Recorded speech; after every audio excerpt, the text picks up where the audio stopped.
Hi everyone. তো এখন প্রায় ধরে নাও গোধূলিবেলা। তো আমরা প্রকৃতি দেখা ভুলে গেছি, তাই না? আমরা সকলেই শুধু ফোনের মধ্যে ব্যস্ত সারাক্ষণ। তো সেক্ষেত্রে আমি একটু আলাদা, কারণ আমার প্রকৃতি দেখতে খুবই ভালো লাগে। গাছপালা ভীষণ কাছের আমার। আর এই দেখো জিফু আর পিহু দুজনেই ঘুমাচ্ছে এখনো, বদমাইশি করে। আর পাখি, আমাদের একটা পাখি আছে, দুটো পাখি আছে রিমঝিম। তো একজন আমাকে দেখলেই দৌড়ে লুকিয়ে যায়, জানি না ভয় পায় হয়তো।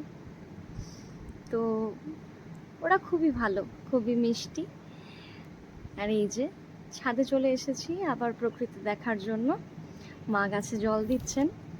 দীর্ঘদিন পর পর আসা হয় বাড়িতে হোস্টেল থেকে, তো এগুলো খুব মিস করি। বাইরের প্রকৃতি, বাইরের বিকেল, ওগুলো তো দেখার ওখানে সময় হয় না, সময় পাওয়া যায় না।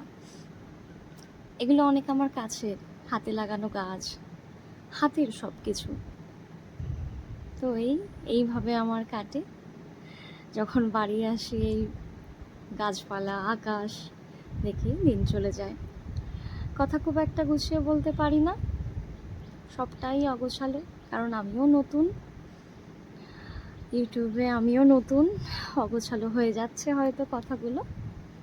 তো চলো বাই, আবার দেখা হবে পরের ভিডিওতে।